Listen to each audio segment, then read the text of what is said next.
Jeff joins us now. Let me give the full introduction. Wednesday night baseball this week at 8 Eastern. Jeff will appear on Wednesday Night Baseball, part of Baseball Tonight, the road show at Fenway Park coming up this weekend. It'll be the Red Sox and the Yankees. Got the trade deadline coming up. By the way, Jeff, we talked about this before. Good morning. The White Sox only needed 3 days to install this protective netting here. So nobody can use that excuse, or at least that excuse is falling on deaf ears that these teams can't put it in. What is the holdup with some of these other teams that haven't put in the protective netting?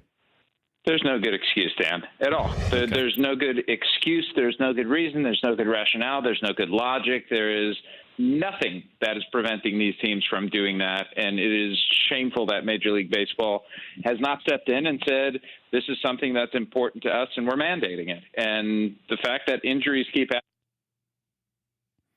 happening. Yeah, I'm still here. I got a call beeping in, but I'm going to hit the good old decline button. Sorry, buddy. Could be the commissioner. Could be the commissioner.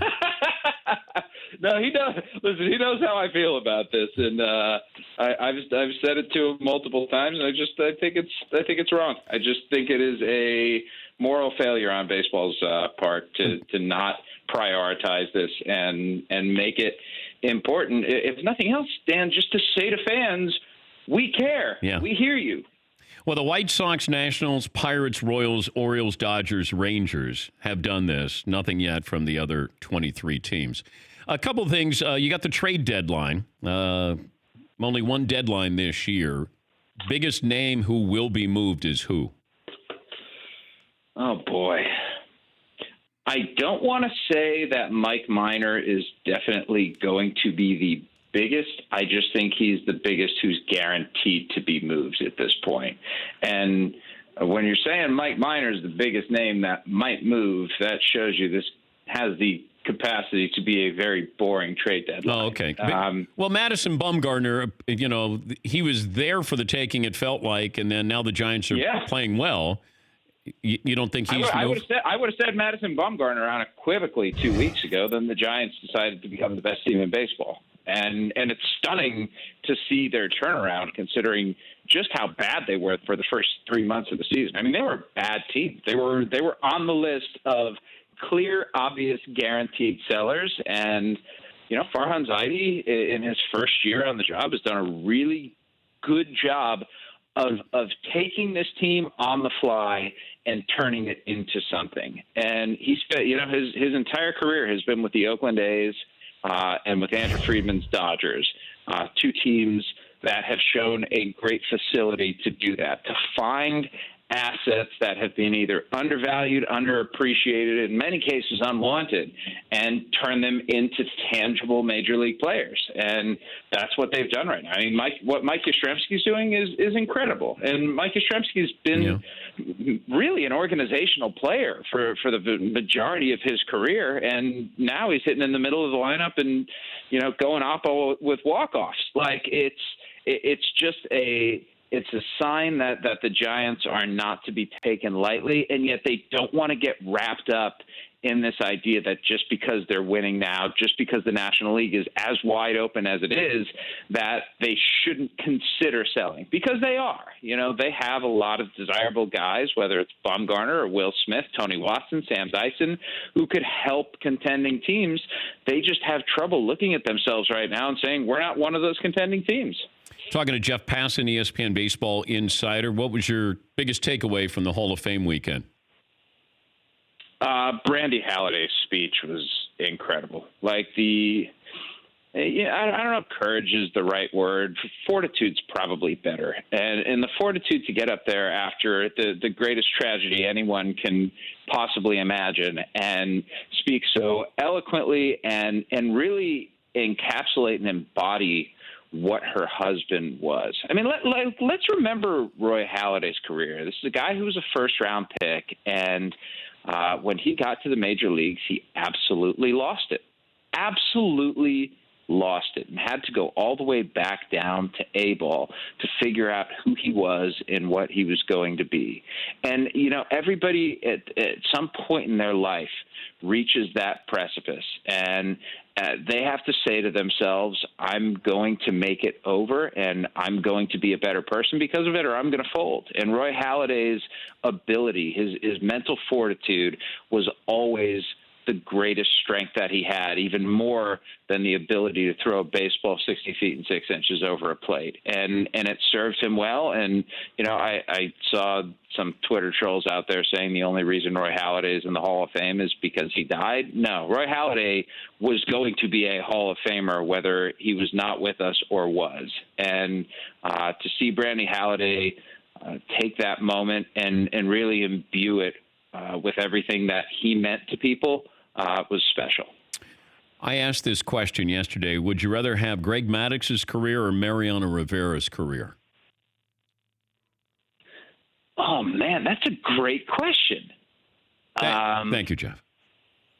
You're welcome, Dan. You're a pro. You can pass that on to Greeny on Get Up and let it, or Tim.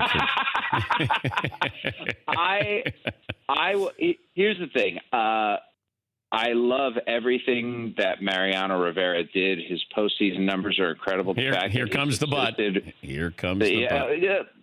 I have to, though. Greg Maddux was the god of pitching when I was growing up. I used to come home and get off the bus and run to my house and flick TBS on when Maddux was starting, just to watch him carve up hitters with like a 90-mile-per-hour fastball that would run and that would sink and that would cut and that would do all of these untoward, unseemly things that I did not think human beings could do manipulating baseballs. Yeah. And Maddox is the right answer.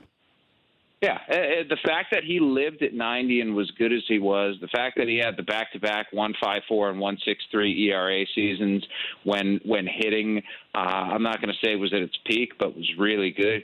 God, that guy was incredible and still is. And Greg Maddux is one of like the dirtiest, grossest, filthiest human beings alive. And Mariano, like I would love to have a mind as dirty as Greg Maddux is. All right, I'll leave you with this. The Hall of Fame future balloting voting is what we got. Jeets coming. Is Jeets 100%er? No.